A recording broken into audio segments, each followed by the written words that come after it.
I'm going to show you one really quick exercise and tool that you can use to support you when you're going into your hinge positions, your deadlifts, picking things up off the floor, that is going to help you maintain a neutral spinal position, a stacked spine, strong core, and it's going to reduce stress and strain in your lower back. Okay, so all you need is a stick. I have one broomstick handle from the dollar store. I use this for everything. So you're gonna take this and it's going to be your surface, your guide, really. So we're going to place this behind our back. And what you're gonna do is there's the small of your back here. So you should be able to get one hand right into the small of your back here. You're going to, let's see, get this right in between your bum cheeks because we want the base of your tailbone right up against the broom handle, right in between the shoulder blades and then the back of the shoulder. So you have your lumbar spine, your thoracic spine, and your cervical spine up against this column. So now we have a reference. If we are bending over to pick something up and you are leaning and any of these three parts comes off of this stick, you are out of alignment and you are at risk for stress and strain on the body. So we're going to reset. So when we go into a hinge, let me give you an example and then I'll break it down.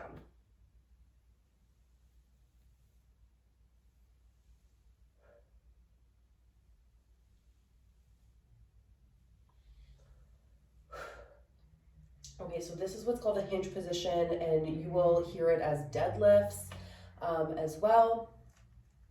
So when we're going into our deadlift position, it's all initiated through the hips. Everything from the hips above stays steady and in structure. So we soften the knees. We're going to push the hips back and we're rotating around the hip joint here. And right when you're about to,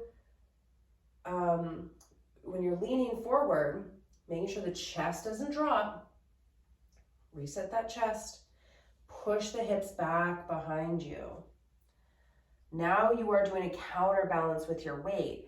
So if we're not counterbalancing our weight, we're going to want to kind of lean forward and catch ourselves. And see, you can see here too, like my tailbone is tucked and it's coming off of my spine and my back, or my upper back. So push the chest out, push the hips back. There we go. Beautiful. So pushing the hips back and almost like you're trying to keep it into the stick as well. Behind you, boom. Now you are in a safe position to lift and increase your weight. And let's be honest, when you are working in this position, there is a intention to strengthen the posterior chain, which is the backside of our body. So yes, your erector muscles up the spinal column are going to be under tension, especially if you're lifting something. So if we are lifting, let's get a kettlebell out here. Let's go. If you are lifting, we want to make sure that what we are lifting is directly underneath of us. Okay, or up nice and close. Like if you have a barbell, it's right up against your legs. Okay, so that's another topic, that's another story.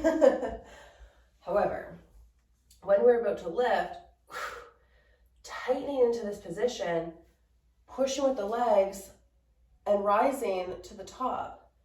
Again, initiate with the hips break, knees soften, and I'm pivoting around my hip joint.